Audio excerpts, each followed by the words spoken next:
Congressman. I told y'all it was heavy. No. That better? Need more? Can all y'all without it? That's the word. Still got more. Is that better? I didn't know you had a handle down there. Yep, got a handle down here. All right, good deal. Okay. There we go. Work on our suntans. Sorry, but we want to see you guys. No, you know your stuff, I don't. Whoa. Okay. Good to see you, by the way. It's good to see all y'all. Okay. How about that? Is that good? That better? Much better. Okay. Audio still working? Well, good morning. First of all, let me say it's really good to see real live human beings. I'm tired of virtual world. How about you? Yes, sir. I'm even glad to see the press. Good to see y'all.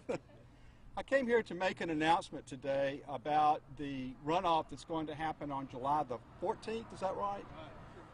For the Republican nomination for the 1st Congressional House seat. I'm coming here today to endorse Jerry Carl for that position. Now you notice I didn't say my position. This position does not belong to me or anybody else. It belongs to the people of the 1st Congressional District of Alabama. And it's not my place to tell the people of this district how to vote. But a lot of people have asked me, how are you voting, Bradley? And so I think it's appropriate for me to say that I'm voting for Jerry Carl. I'm endorsing Jerry Carl, and let me tell you why. I've known Jerry for over 10 years. When I first knew him, I knew him as a very successful businessman with deep conservative principles, political principles, and a great heart for the Lord Jesus Christ. And I just liked him. We hit it off. He also has a wonderful wife. Where is she? There she is. You can tell a lot about a guy when you see who he's married to. And Jerry did a great job with that. I got to see Jerry in action as a county commissioner. When he came to me, he wanted to run for county commissioner. I immediately said I'd support him. I dug up the other day the check that I wrote you for your first race. It wasn't very big, but it showed that I believed in you. And I think Jerry's done a great job as a county commissioner for Mobile County. The job of being the congressman from this district is more than just voting right. That's a big part of it. And I feel absolutely confident that Jerry Carl will vote the way the people of this district want him to vote. He will be a sure, dependable, conservative vote in the United States House of Representatives. But being a congressman is more than that. You're the only representative for the people of this district in Washington, D.C., the only one. You're their first, last, and most important contact with the federal government. And buddy, have I seen that, and my office has seen that these last 3 months. We have interacted literally with thousands of people across this district who've been affected by the disease or affected by what's happening in the economy or otherwise. And they depend upon the person in this position to be their advocate, someone who works every day for them. I've seen Jerry Carl as a county commissioner. That's what he does. And if you see what he does as a county commissioner, you know that's what he's going to do as a congressman. More than that, I really believe that the economic miracle that we had going on in Mobile and Alabama and across this nation, while we've taken a big step back, I believe we can get back on that road. Yes. But as anybody who's been involved in this, and I've been involved in this for a long time, knows, it's a team effort. And the congressman from this district plays a critical role in that team, a critical role. Whether it's helping Austell, working with Airbus, working with small businesses like Zonte that makes these specialty printers and sells them all over the world and needs help from the Export-Import Bank to do that, that's a big part of the job. Jerry's already been doing that as county commissioner. He gets it. He understands that you can't just go to Washington and vote right. You got to be that representative for the people down here. I'm honored to be Jerry's friend. I'm honored that he's allowed me to be his friend. And I'm also honored to be here today to give him my endorsement. So I wholeheartedly, enthusiastically endorse for the 1st Congressional District Representative from Alabama, 1st District, Commissioner Jerry Carl.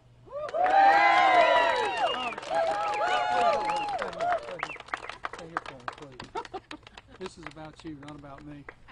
I want to thank you. I'm humbled. I truly am.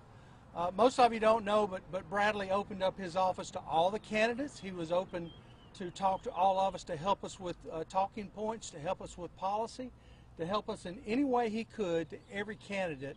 So he had a chance to vet us all and get a good idea of where we stand. But it just humbles me, the idea of you supporting me in this campaign. I truly appreciate that. I've worked with most folks don't know what goes on behind the scene.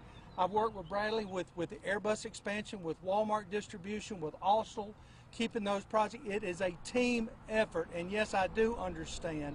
And if we're going to come out of this pandemic from a business standpoint, we've got to put people in a position that can make these decisions and know how to make the changes as fast and as quick as possible.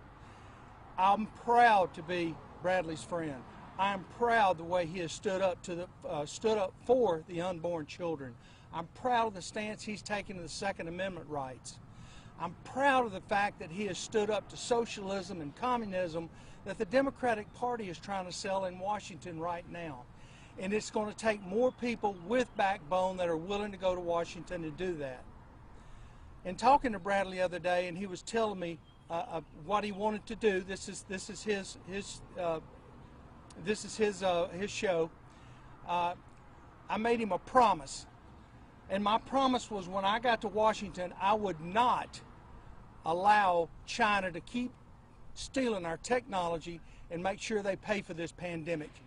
It is there. It's hung around their neck. It needs to stay around their neck, and we need them responsible for it.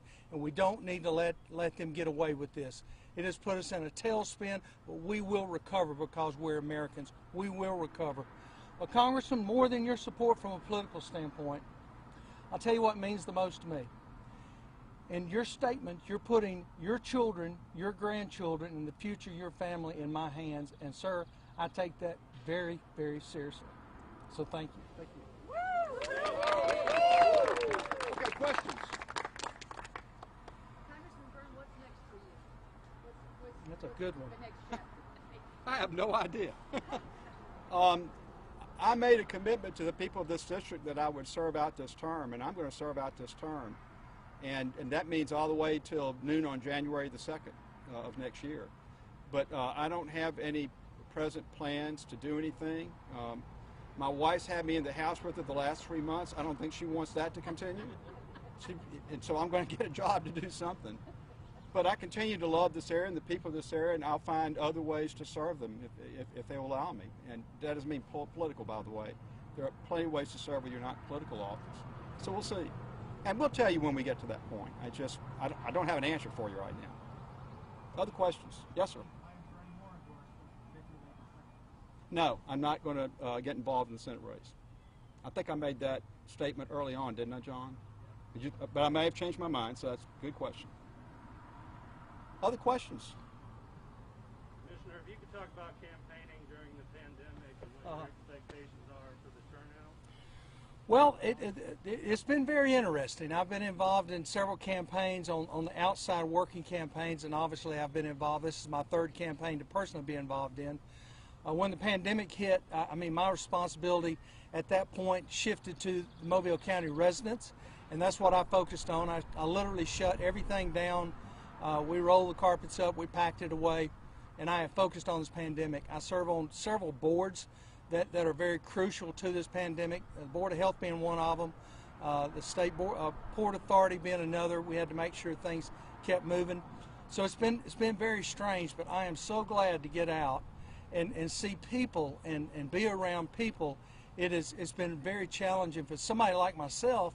I know my pastor's here, and he and I talk about it quite often.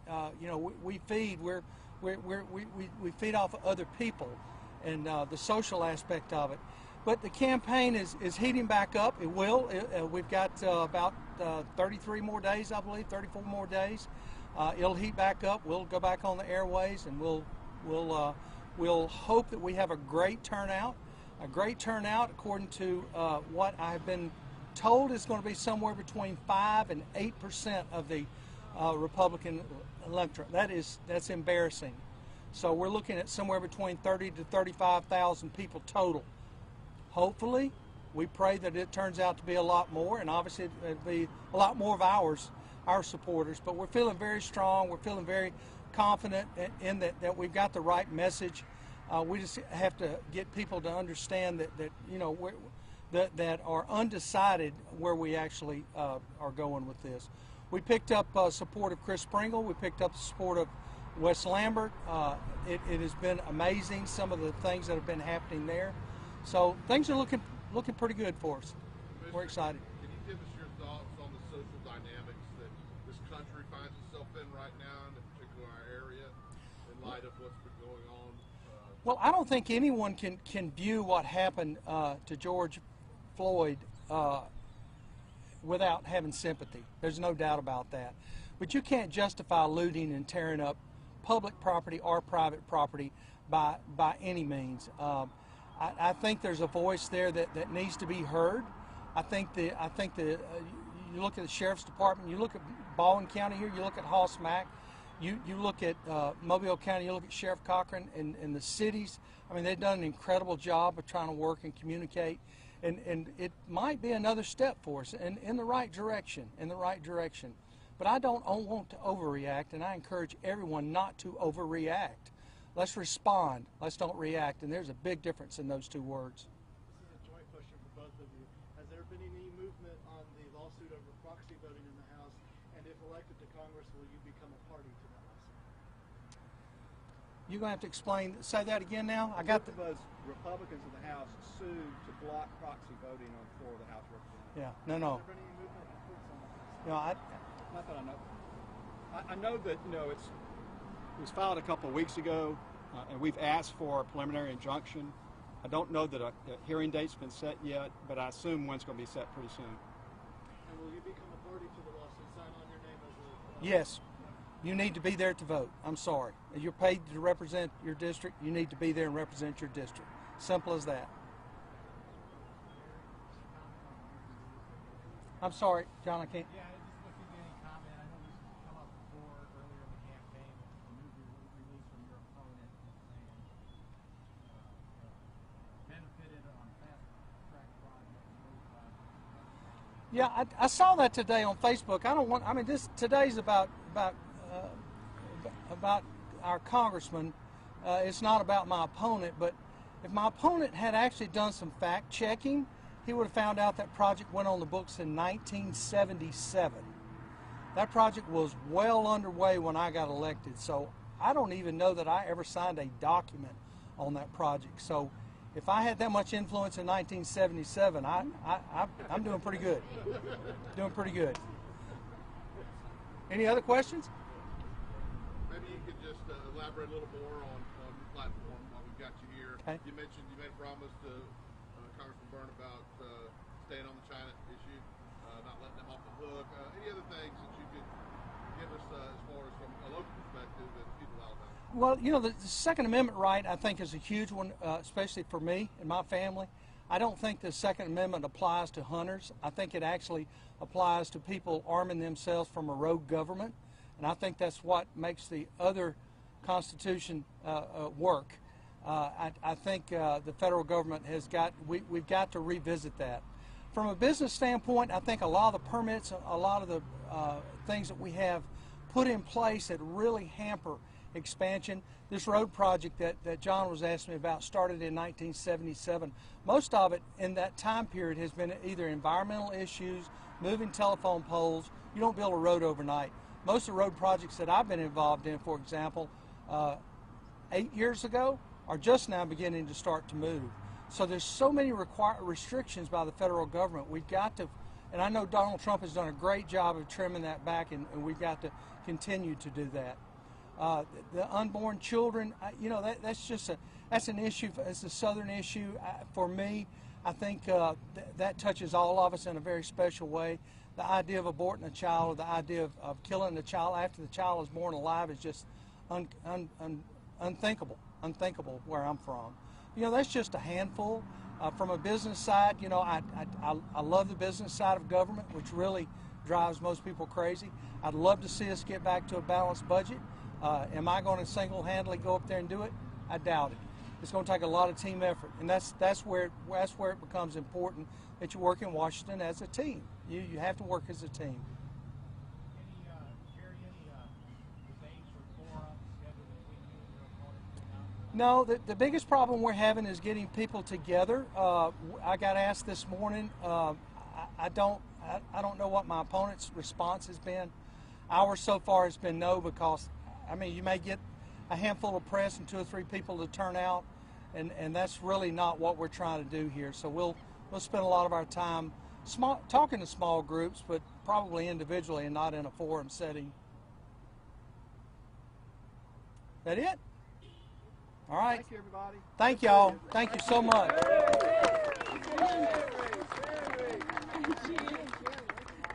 Thank y'all for coming. Thank you, Congressman. Is anybody else left in Mobile? I see some Baldwin County in here. Yeah.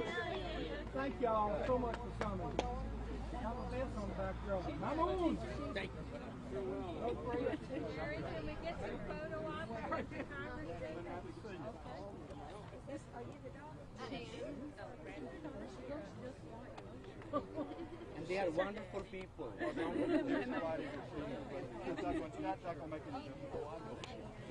Still,